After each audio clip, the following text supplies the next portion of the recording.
Well, thank you, Alan, for that nice introduction, and also for arranging my visit here to the Ho Center for Buddhist Studies at Stanford University. I'm very grateful, actually, to the Ho Family Foundation for Buddhist Studies for funding our collaborative research project on Buddhist rebirth narratives in literary and visual cultures of Gandhara. In many ways, the presentation I'll be giving this evening is a interim kind of report on some of our findings and results of ongoing research between art historians and textualists whose work I've been coordinating this year. So just keep that in mind as I do this presentation, that in many ways it's a report on ongoing research.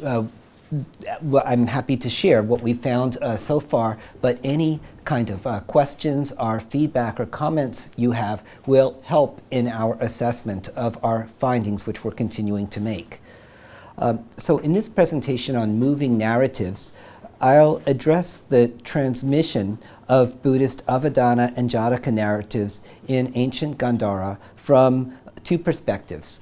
The one perspective will be from written sources with skeleton summary versions of stories labeled as Avadānas and Purva Yogas in early manuscripts from Gandhara. The other perspective will be from visual images identified as Jatakas in Gandharan reliefs and some paintings and petroglyphs as well. Despite there are apparent disjunctures between the literary and visual media belonging to overlapping periods of cultural production between approximately the 1st and 3rd centuries of the Common Era, RCE. Okay. So this is interesting because both kinds of cultural production of texts and images belong to the same pivotal frontier borderland environment of ancient Gandhara, which you see displayed on the map, and also the same time period, which is something very rare in our study of early Buddhism in South Asia. Now, although there are these disjunctures, I think we can still identify or think about some intersections and mutual reflections between the written fragments of original narrative summaries in the Gandhari manuscripts and the growing corpus of Jataka imagery, okay, which provide evidence of narrative transmission from two different but interrelated angles. Okay, so I intend to highlight in this talk an inherent but productive tension between what I'm calling the emplacement and the expansion of Buddhism within and outside of Gandhara by looking at the role of rebirth narratives in these processes. The focus on emplacement of stories in Gandhara draws on locativizing tendencies in the history of religions in the work of theorists such as Jonathan Z. Smith. However, it's important to acknowledge that place is only one element of religious activity. To paraphrase Ronald Grimes, who used to teach at my university, he critiqued Jonathan Z. Smith's theory of ritual, pointing out that where narratives take place, or where rituals take place, is what he was concerned with, is not necessarily more important than how or why they are performed and selectively transmitted in literary and visual cultures.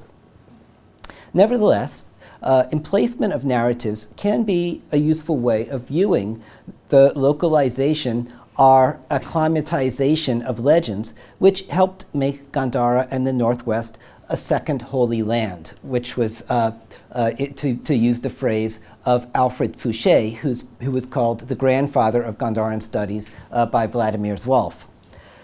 Setting Jātakas, Avadānas, Purva Yogas, and other narratives in Gandharan regional and chronological contexts coheres well with Thomas Tweed's concept of dwelling, This concept of dwelling encompasses a range of methods to imagine a place for Buddhism. Again, to borrow a phrase from Anne Monya's study of Tamil Buddhist literary culture in South India.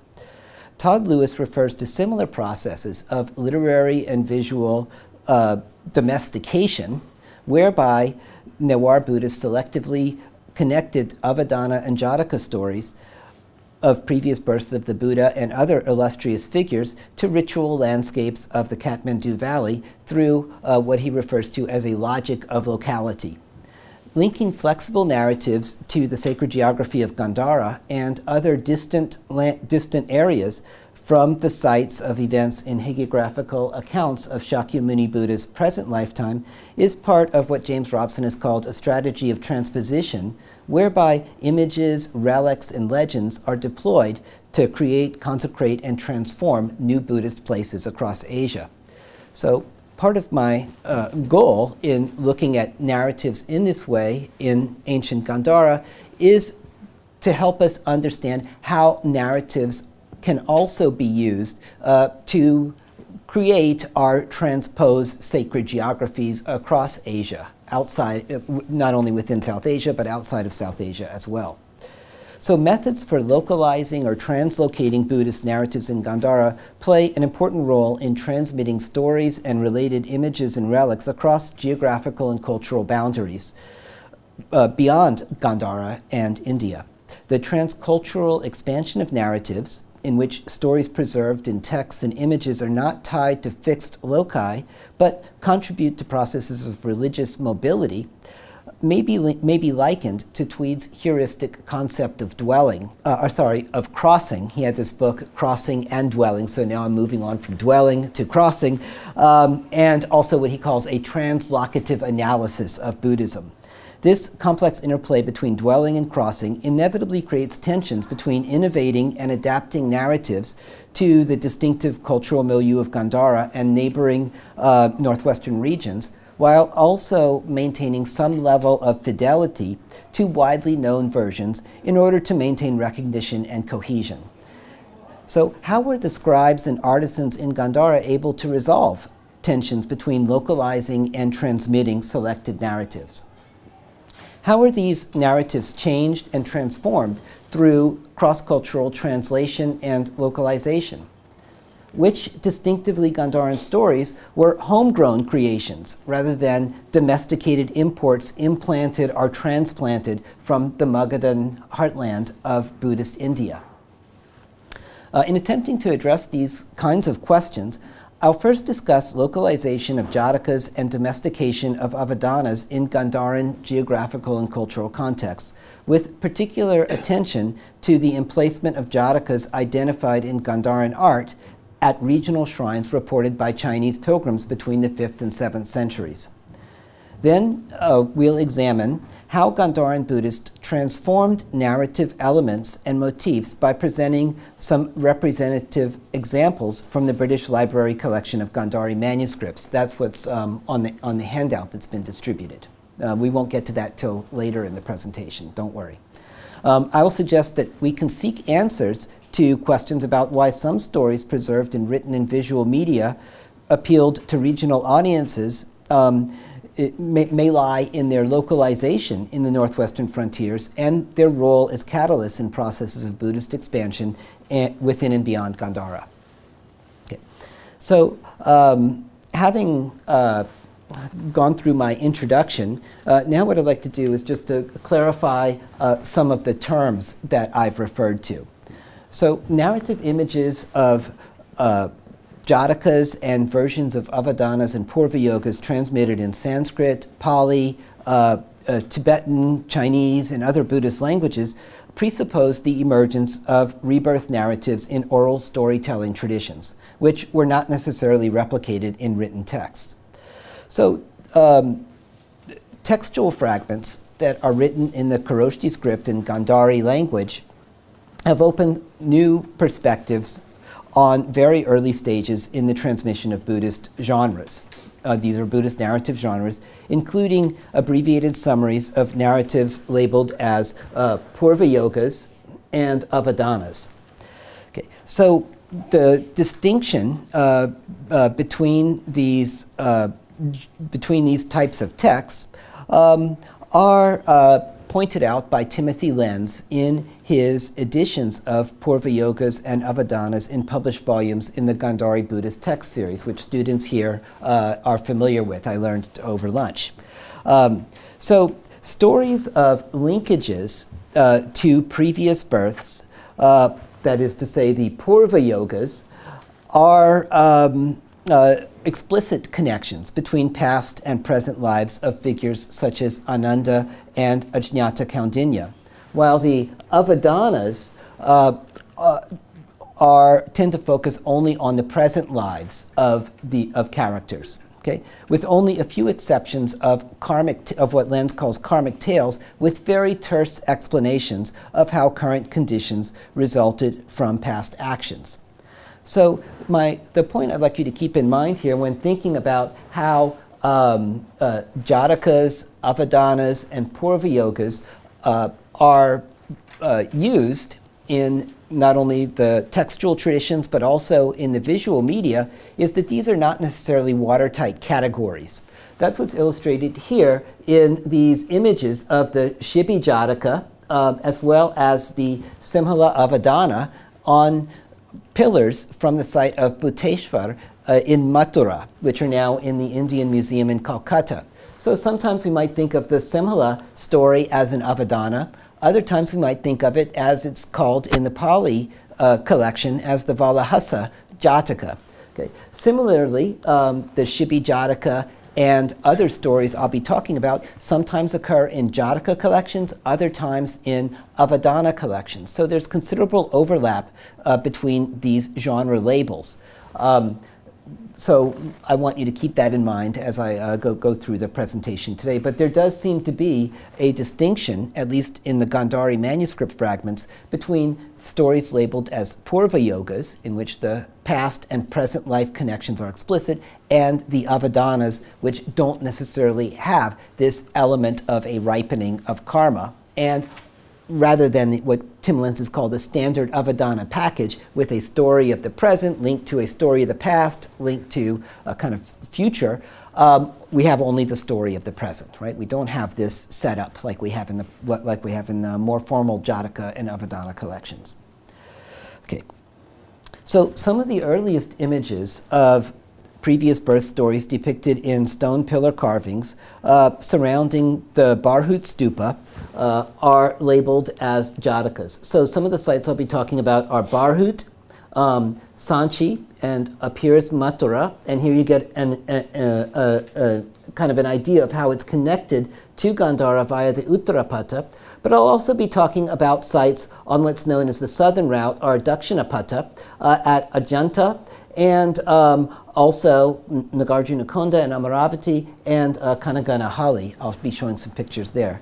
So at Barhut, of course, that's kind of our template for thinking about the earliest Jataka images, because we have 20 stories which are explicitly labeled as Jatakas. So some examples here are given to you as the Mahoshada Jataka, which is actually labeled with the Brahmi inscription Yava Majakiyam Jatakam, so not as the title of the Jataka, but rather quoting a verse that is part of the Mahoshada Jataka. And what's being shown here is the Amara Devi episode in which Mahoshada's wife, Amara Devi, tricks 3 other ministers into hiding in baskets and then being discovered. I'll be talking about this particular narrative because we may have Gandharan representations of it as well. And then here's another typical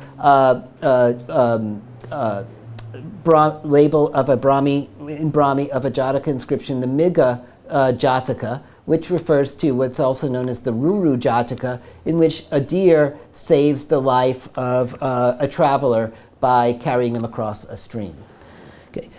So we also have other labeled Jatakas at Barhut. In this slide, I've only given you those Jatakas which also occur in the Gandharan repertoire of Jataka. So I'll be coming back to some of these stories a little bit later in the presentation. Now we also have a recent report on excavations at Kanaganahalli in Karnataka in South India, which includes 12 labeled Jatakas. Okay? So some of those Jatakas are labeled over and over and over again, particularly the story of the elephant with the 6 tusks, the Shadanta Jataka, and here you can see the tusks being cut off by some huntsmen who were sent by the queen, who desired the ivory tusks for herself. And then we also have the widely distributed Vishvantara, or in Pali Vesantara Jataka, which is labeled with Brahmi inscriptions at Kanaganahalli as well. And this is another story that we'll see also had special importance in Gandhara.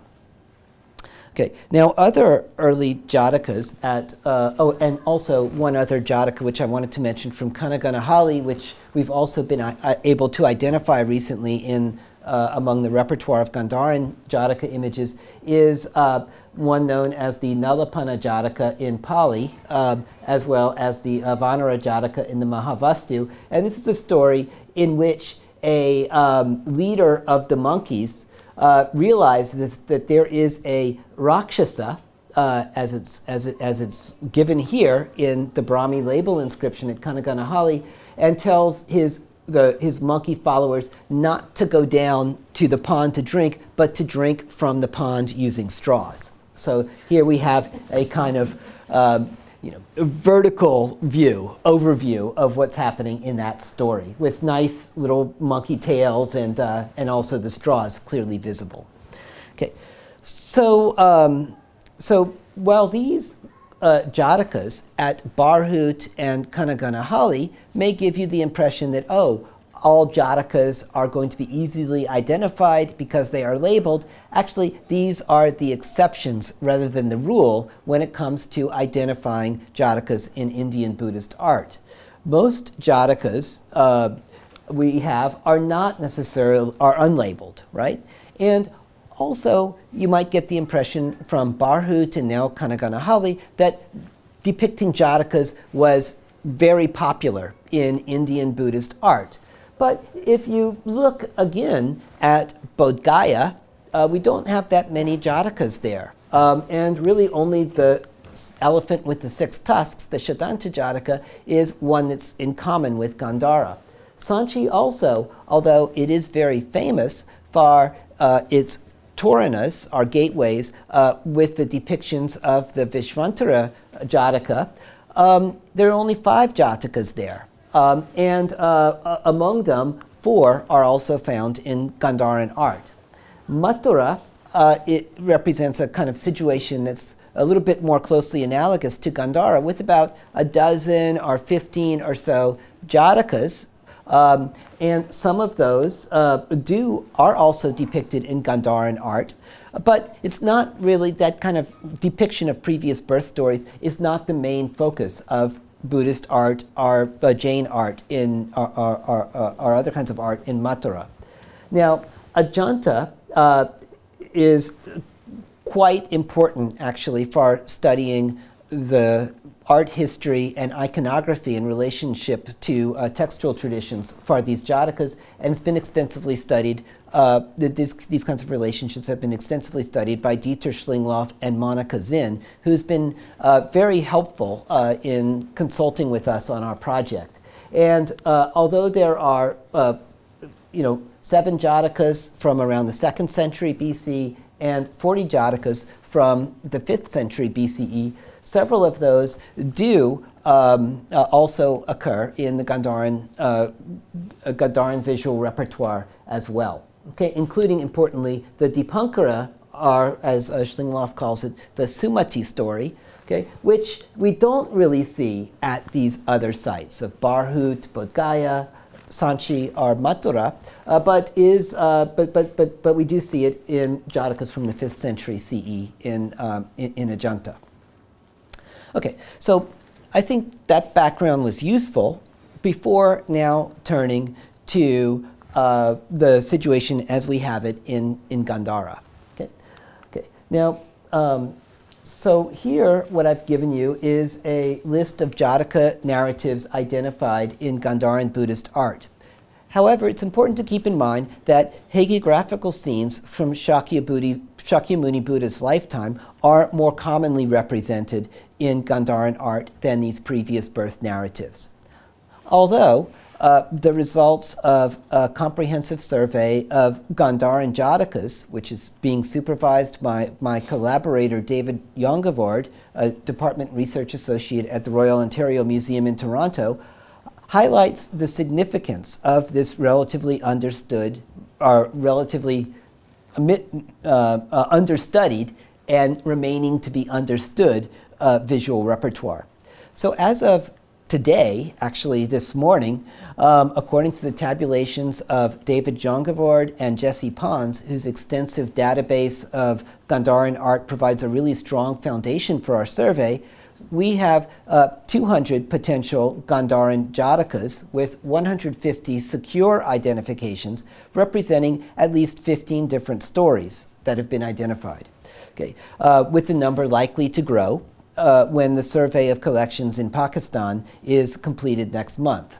So I'm on my way there after this brief visit to California to help carry out that survey of the critical materials in Pakistan.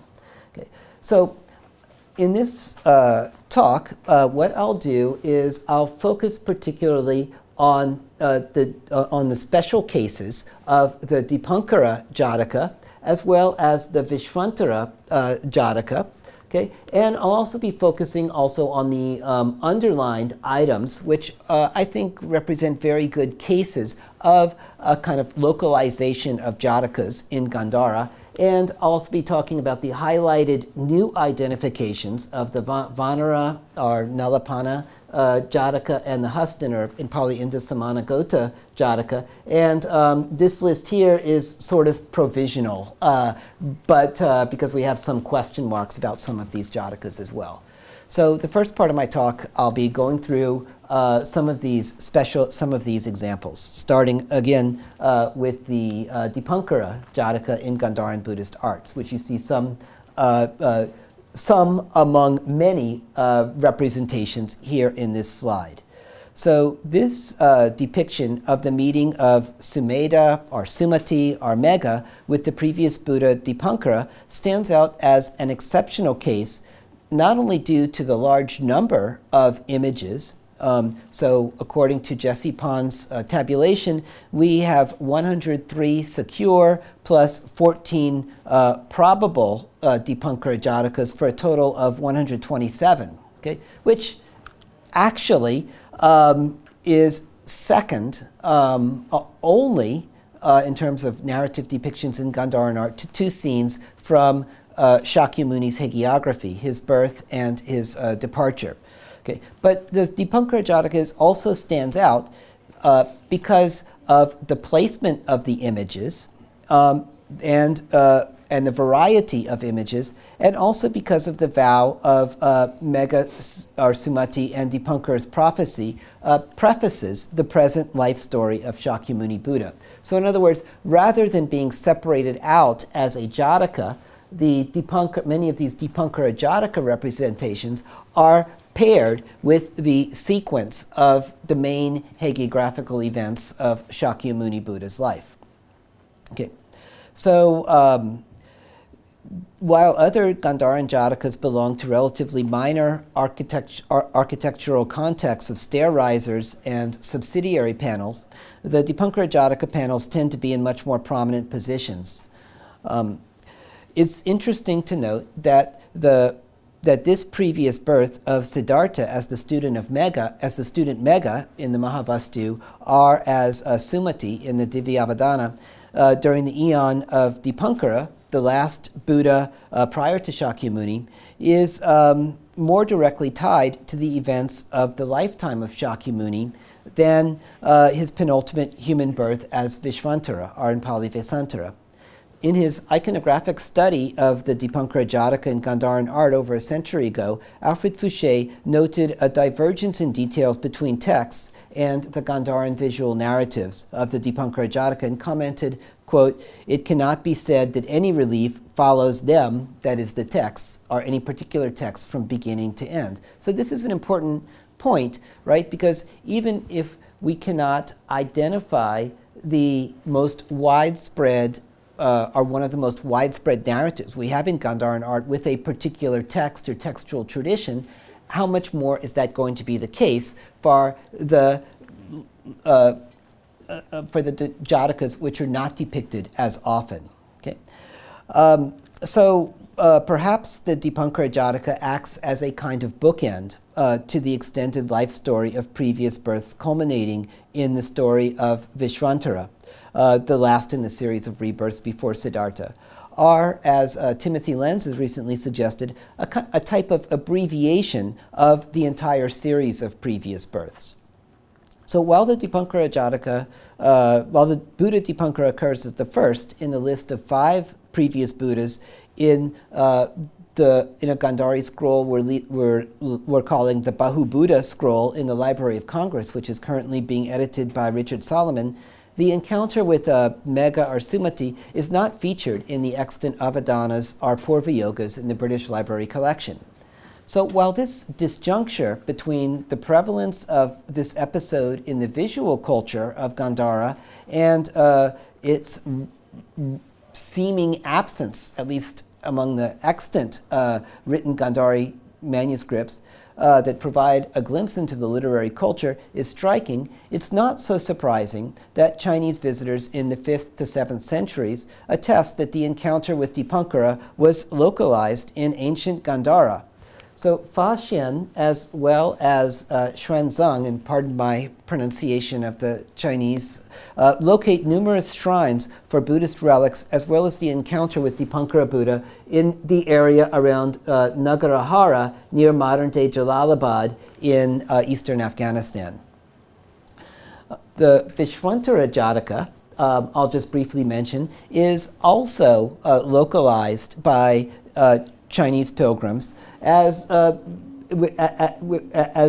in episodes that take place around the site of Palusha, perhaps equivalent to Sanskrit Varshapura, which Elizabeth Arrington proposes to identify with Sherhi Balol, which is the province of many Gandharan sculptures, very close to the archaeological site of a Buddhist monastery at Takhti-Bahi. Okay. So actually the Vishvantara Jataka is the only Jataka identified in Gandharan art with 14 secure identifications. It's kind of in a distant second place to Dipankara.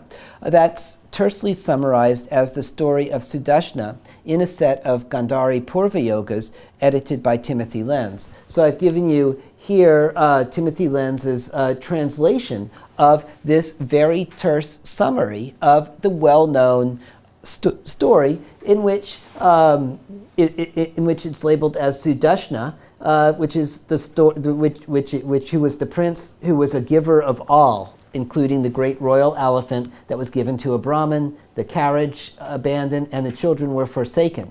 So here we see this gift of the elephant in a sculpture from Sherhi Balol in the Peshawar Museum. Okay. However, the Vishvantara Jataka is so generally widespread in South and Southeast Asian Buddhist literature and art that this coincidence that it's portrayed in both Gandharan art and summarized in a Purva Yoga is not at all surprising. Okay. In many ways, the Vishvantara Jataka are, as we now have attested, the Sudarshana Purva Yoga in Gandhari is a special case as the last human birth of the Bodhisattva before his rebirth as Siddhartha. So the point I'm making is that both the Dipankara Jataka, which is special in many ways, and the Vishvantara, or Sudarshana Purva Yoga, have this special relationship to the previous life story of the Buddha, and that may account to the previous lives of the Buddha, and that certainly must account to their in some ways, for their popularity in Gandhara and localization around sites in the Peshawar Basin, wherever Varshapura or Palusha was, as well as in the area around Nagarahara, in the Kabul Valley, just across the border in what's now Afghanistan. So besides the Dipankara and Vishvantara Jatakas, 4 other Jatakas are identified in Gandharan visual culture, are localized in Gandhara and adjacent regions, according to the Chinese pilgrims. So the first of the stories I'll discuss is the Chibi Jataka, which actually appears on the poster that I saw displayed downstairs in the hallway for this talk. So this is a story in which the king, Chibi, cuts off a piece of his own flesh in order to save the life of a small bird, or kapota, that is being which is being then weighed on a scale in order to save the kapota, the small bird, from a hawk. Okay, so this story is linked to the region between Uddiyana, or the ancient name of the Swat Valley, north of the Peshawar Basin, and Gandhara in Fashian's account. So the Jataka of King Chibi's gift of flesh is depicted both in Gandharan art and also in petroglyphs at the sites of Shatial and Talpan on the upper Indus River in what's now the northern areas of Pakistan. So here what you have is a close-up of a triptych, a petroglyph consisting of 3 images, which is surrounded by Brahmi, Kharoshti, and even Sogdian graffiti with kind of an extraordinary stupa in the middle. And in this story, you can see the flesh, the small bird being weighed against the flesh, but rather than being depicted as a king, King Chibi is depicted as his future birth, the Buddha, with the flames coming out of his shoulders, holding the dove in his lap. So there was some variation in the way this story was depicted, as was pointed out by Gerard Fussman in his article on the Shatial triptych in a volume on antiquities of northern Pakistan. So another Jataka in which King Chibi gives away his own eyes to a blind Brahmin is also linked by Xuanzang to stupas near the Gandharan capital of Pushkalavati, near modern-day Charsada, and is depicted on reliefs of stair risers from the site of Chakil Igundi near Hadda, or in Hadda, which again is in ancient Nagarahara in eastern Afghanistan. These stair risers were excavated from a stupa at this site and published by Jules Bartu in his report on the Hadda excavations in 1933. And his identification of the gift of the eyes was brought to my attention by Jesse Pons. Okay, so there's another Jataka which I want to focus on that's localized in the northwest in Gandhara is the Shyama Jataka, which is widely depicted in Gandharan art, in which a hermit's son who was mortally wounded by a king, here you see the arrow stuck in his chest, is revived by Indra.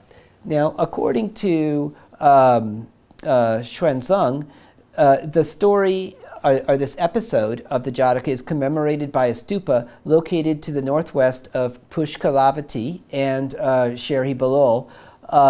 Although a precise location's uncertain, Alfred Fouché proposed identifying the stupa with the site of Perianu Deri near the village of Gandhari, which is on a route through the Spankara Pass, which is, I'll show you on a map. It's west of the Malakan Pass, and used today between Gandhara and Swat. Maybe I'll just go there very quickly to that. So basically, that story is located in this area, and I'll be talking about other stories that are located near the Shakot Pass and other kind of northern passes between the Peshawar Basin and the Swat Valley, which unfortunately the river disappeared when I redid the map. Okay, now another Jataka, which is located near the localized near the Shakot Pass, is the Eka Shringa or Rishya Shringa Jataka. In this story, what happens is that a hermit's son, who you see drinking here from an antelope, actually it's supposed to be a female antelope, who consumed the grass that was kind of fertilized by the semen of an ascetic. So he was born with one horn. That's why he's called the Ekashringa. And here you see another depiction of it, not only in reliefs in the Indian Museum and in private collections, but also on a bronze seal from Kashmir Shmast, recently published by Harry Falk. That story is linked by Xuanzang with the mountains separating the Peshawar Basin and the Swat Valley. So again, Fouché suggested that we can that ruins above a village of Palai on the way to the Shahkot Pass, again between the Swat Valley and the Peshawar Basin, may have belonged to this shrine. So the point I'd like to make is that in the localization of these Jatakas in mountainous topography near mountain passes between the Peshawar Basin and the Swat Valley, we may see what Todd Lewis has called a logic of locality at work in the selection of places associated with ascetic retreats. These were not the only places where these Jatakas were localized, but regional linkages to selectively appropriated previous birth stories made sense in consolidating sacred geography in Gandhara. Okay, now another story where we might be able to see this logic of locality at work is the Vyagri Jataka. It's the story of a bodhisattva. So in Aryashura's Jatakamala, the bodhisattva is an ascetic, but in the Suvarna Prabhas Uttama Sutra, the bodhisattva is a prince who sacrifices himself to feed a hungry tigress and her cubs. Now, we see this story depicted and actually labeled with a Brahmi inscription at the site of Chalas Bridge, again in the upper Indus Valley of northern Pakistan. And sometimes we see it but depicted as we see here in a pedestal of an image actually of the Dipankara Buddha from the site of Shotorak in Afghanistan, which is now in the Kabul Museum. Here you see the tigress consuming the bodhisattva who's thrown himself off a cliff, and in private collections, and also it's been identified in this fragment in the Chandigarh Museum by Anna Maria Quagliotti in a publication. So so although it's rarely depicted and not in a prominent way, the various localizations in ritual landscapes near Taxila and in the Swat Valley are mentioned by Fa Xian and Xuanzang. As Max Daig, who's studied the accounts of Fa Xian and very carefully, accounts of the four great stupas, not only in Fa Xian's account, but also in the accounts of other Chinese pilgrims, which are associated with the two Jatakas of King Shibi's gifts of his flesh and eyes, the Vyagri Jataka, which you see depicted here in which the Bodhisattva makes a gift of his own body, and the Avadāna of Chandra Prabha's head offering, also localized in Taxila, demonstrate an effort to transpose a Buddhist sacred geography to the northwest in parallel to the four places of the birth, awakening, first teaching, and parinirvana of Shakyamuni Buddha in the Buddhist heartland of northern India.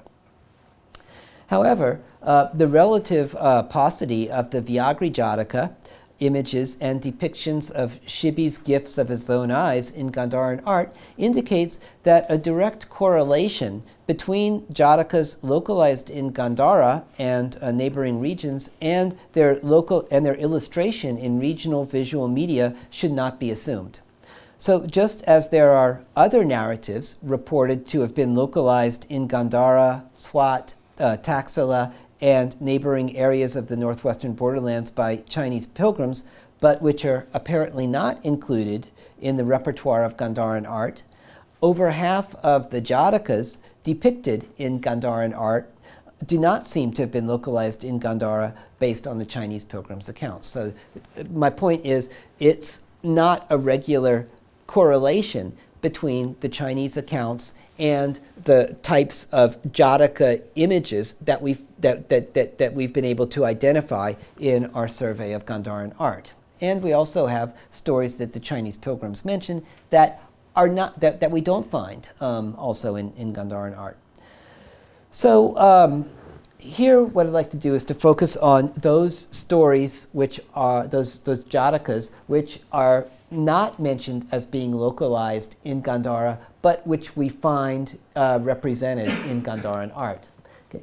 And I'll start with two new identifications of the Vanara or Nalapana Jataka, okay, which we also see it depicted in kind of the same way as in Kanaganahali in a mural in Kizil, which is near Kucha in Xinjiang in western China.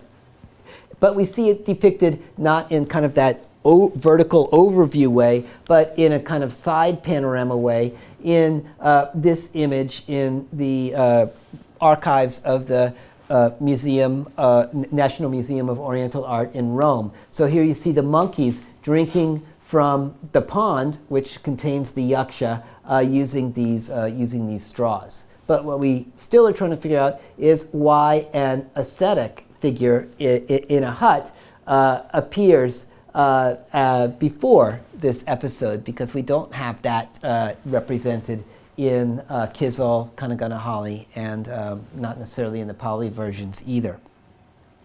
Okay, so another story that also involves ascetics in huts is the story of a young elephant who was raised by an ascetic, but then as he was growing up, he became kind of uncontrollable and eventually ends up tearing down the hut of the hermit.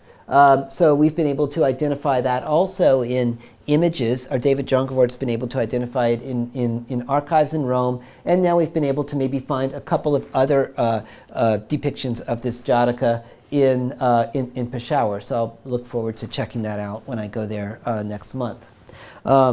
So in addition to these stories of the Bodhisattva in a previous birth as in human form, we also have a couple of representations of Jatakas in which the Bodhisattva was previously born as an animal. So this is the Ruru Jataka, which we also saw depicted in the Barhut medallion.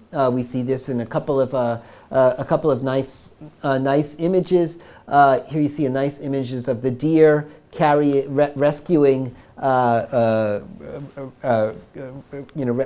performing a rescue across the river. And then we also have other Jatakas, like the six-tusked elephant as well. Then we also have kind of Jatakas about semi-divine beings, like these, the Chandra Kinara Jataka, in which a Kinara is again killed by a king out hunting. Here you see him dead on the ground, and in this close-up you can see the Kinari grieving over his dead body. Okay. We also have Jatakas about seafarers, particularly the story of Maitra Kanyaka, and then another one that I wanted to point out was this episode of the kind of wise wife of the minister Mahoshita, but in Gandharan art, it's a little bit different than in the Barhut medallion, because either all the heads are piled up, are in one basket, and so Monica Zinn has suggested that because of the iconography of this figure bending over next to a tree, that actually it might be the Chandra Prabha Avadāna story. Okay, so that would be interesting because, of course, the head offering is associated with shrines around Taxila by Chinese pilgrims. So again, part of our project is to go back and look at these Jatakas and clarify some of the previous identifications. And Monica Zinn points out that the Gandharan iconography is actually more closely related to the way the Chandraprabha's story is depicted in Kizil, which might provide a special clue for reassessing the Gandharan identification. Okay, so there are other stories that I don't have time to talk about that may or may not be identified. So I'll just make some concluding remarks on the localization of Jatakas, of these visual images of Jatakas in Gandhara. So Etienne Lamotte considered these pilgrimage accounts connecting narratives of the Buddha's previous lives to various shifting locations to be ahistorical imaginings, and Fouché calls them pious deceits. However, they quite clearly reflect Buddhist strategies to establish geographical connections between the Gandharan region and Shakyamuni Buddha, bodhisattvas, and prominent Buddhist figures belonging to various past periods, such as the Buddha Dipankara. Localization of rebirth narratives, as well as bodily and other relics, enhanced the importance of certain pilgrimage places and contributed to the formation of regional Buddhist identity. Okay, so that's kind of how I'm wrapping up the treatment of Jātakas and the results so far of our survey. And now I'd like to turn to the local Gandhari Avadānas. Okay, so you might want to glance at your handout. It's very difficult, actually, to demonstrate clear and cohesive patterns of localization in Gandharan visual media and disjunctures written between narratives in written Gandhari manuscripts, with the exception of the Vishvantara story, and Jatakas identified in Gandharan art. So apparently, different considerations guided scribes and artisans in their selective appropriation and transformation of narratives. Despite these differences, we may broadly compare patterns of visual and literary domestication of narratives selected for circulation in terms of how they're adopted to the social and cultural milieu of the northwestern borderlands. So I don't really need to go through the list of collections of Kharoshthi manuscripts. The ones I'll be focusing on are the British Library collection, okay, which has kind of a terminus postquem in the early decades of the 1st century CE. Not all of these other collections don't necessarily have these abbreviated types of Avadāna and Purva Yoga summaries, although according to Harry Falk, the split collection, which includes the Ashta Sahasrika Prajnaparamita fragments, does include a kind of Avadāna collection as well. So we're waiting for him and Seishi Karashima to publish those as well, so we can compare them to the British Library materials. So the expanded corpus of Gandharan Buddhist manuscripts calls for provisional assessments of relationships with the visual culture of Gandharan Buddhist art. While hybrid features are readily apparent in Gandharan visual imagery, the extent to which Gandharan Buddhist literary texts are culturally distant or relatively close to Indian Buddhist literary traditions varies significantly depending on the genre, depending on the collection, and basically depending on the style of language that's used. So Richard Solomon and Timothy Lenz have brought attention to the roles of Gandharan historical figures from the 1st century CE in Avadāna and Purva Yoga stories in the British Library collection. For example, in this fragment, which is actually on the cover of Richard Solomon's Ancient Buddhist Scrolls from Gandhara book, we have a reference to Jihoniga, okay, who is given the title of a Mahakshatrapa, but you can see that it's kind of cut off at the end, who's a figure known from 1st century coins as well as an inscribed vessel from Taxila. So in order to generate a typology of similar examples of Gandhari Avadānas with local or regional settings, a list of place names or toponyms is provided on the handout. So if you look on the first page of the handout, you'll see that in this particular case, there's a toponym, Gandharami, which is actually a real reference to Gandhara because it's in the locative case. But we also see a number of references in both the Avadānas and the Purva-yogas to settings in Taxila, as well as some in Pushkalavati, as well as Kashmir. Now, when we look at the list of proper names, or Anamastakon, we see a number of names which are uncertain, including the name of Sudashna, which is evidently not Indic according to Tim Lenz, as well as hybrid names like Zada Mitra, which is an Iranian hybrid name, as well as Jihanaka, Spaduga, and this interesting reference to Kardamaka, which is another known historical lineage which we find in cave inscriptions at Kanheri, okay? As one of the two families of Western Kshatrapas. Okay, so what surprised me when I came up with this list is that there's really no distinction in terms of localized names or places or titles or ethnonyms between the Purva-yogas and the Avadānas. Both types of stories have local associations in Gandhara. However, it's important to point out here that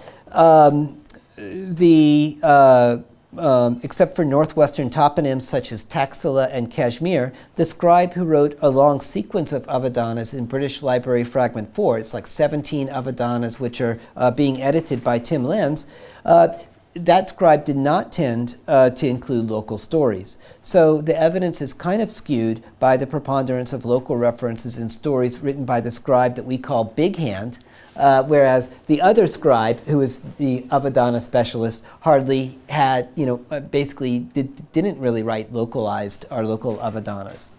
So, although original compositions of Avadāna and Purva-yoga story summaries with contemporary historical figures present interpretive difficulties due to a shortage of direct literary parallels, the incorporation of local and regional characters into Buddhist narratives was likely intended to acknowledge their religious patronage and to appeal to a regional audience.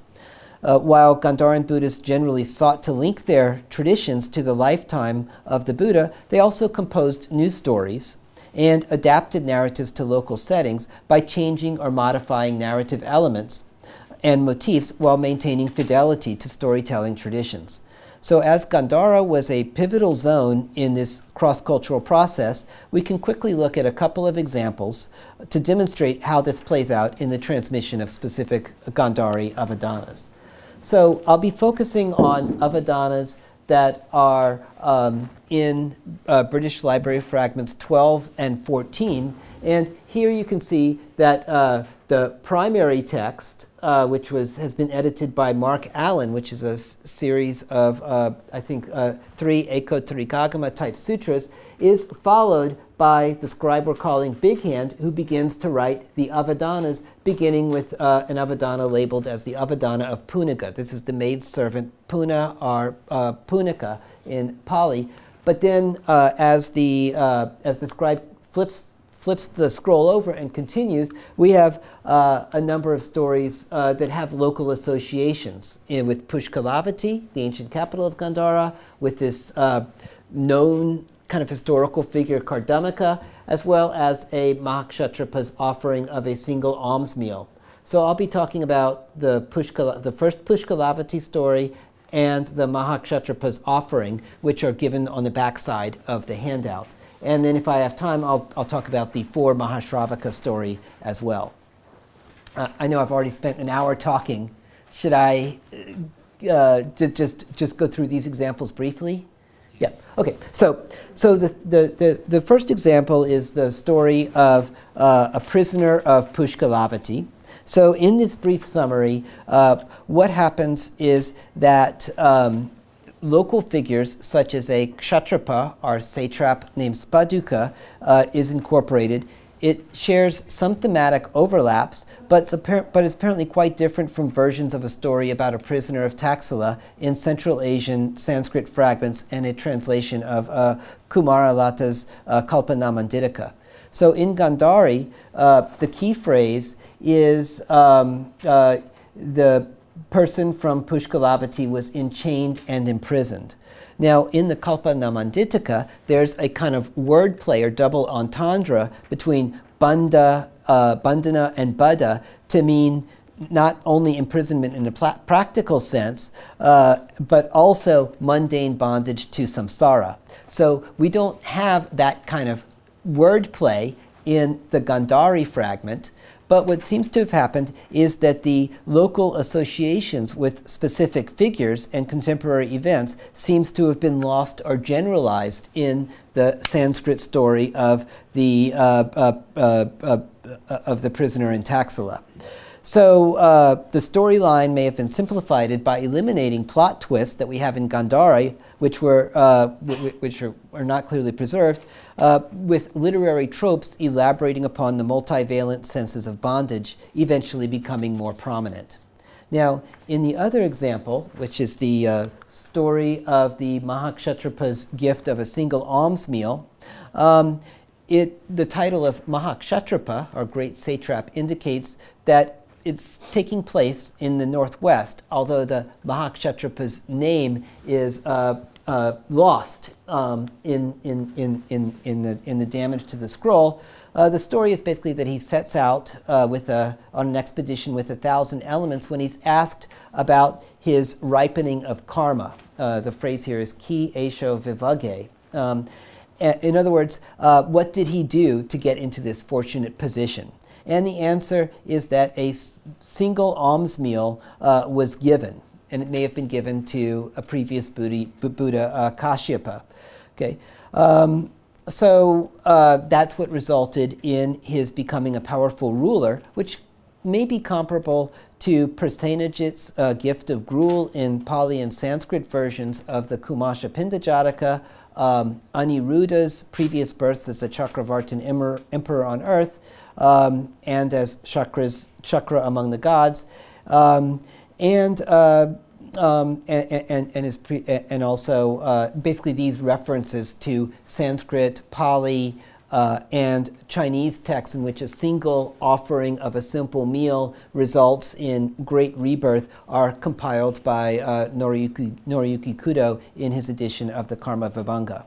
So while standardized Jataka tales link gifts of a single alms meal or gruel in previous lifetime to stock figures, such as Brahmadatta of Benares or Prasenajit of Koshala, the story of an offering of a single pinda in this Gandhari Avadāna associates the offering with the reign of a particular Mahakshatrapa. So the Gandhari Avadāna belongs to a stage in the early written transmission of previous birth stories when principles of organization, setting, and format were still quite fluid. This textual fluidity contrasts with the standard Avadāna package, as Tim Lenz calls it, of the later Sanskrit collections. Now, I don't have time. I'll skip over my last example because I don't really understand it very well yet. The idea here, though, was that it's a story that's associated with both Ajatashatru and an encounter with the 4 Mahashravakas, whose names are given in the very disturbed bottom of the scroll, but it also refers to a local figure, Yola Arutaga, which seems to be an Iranian name. So what is this figure with an Iranian name doing in a story that's set in Magadha at or around the time of Shakyamuni Buddha? Okay. So I don't have time to pursue this question. are actually to ask a couple of other questions, and I'm sorry to have to end my talk with questions that we're still trying to answer, but as often happens when new materials become available for research in Buddhist studies, they generate more questions than providing definite conclusions to previously unresolved questions. So in summary, what I've done is I've observed that we can detect patterns in the selective localization, appropriation, and transmission of narratives by artisans, scribes, and their patrons who imagined a place for Buddhism in Gandhara by domesticating stories of previous births, as well as other stories connected with the hagiography of Shakyamuni Buddha, which I did not address here. Okay, so my focus on the emplacement of narratives in Gandharan context is one way, but not the only way, of investigating possible motivations for the production of written and visual media.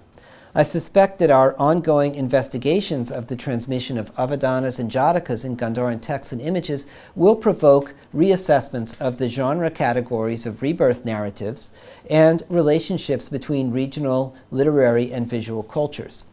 I hope that this talk has stimulated reconsideration of assumptions about direct correlations between Buddhist literary and visual versions of narratives and the transmission of stories between Buddhist cultures.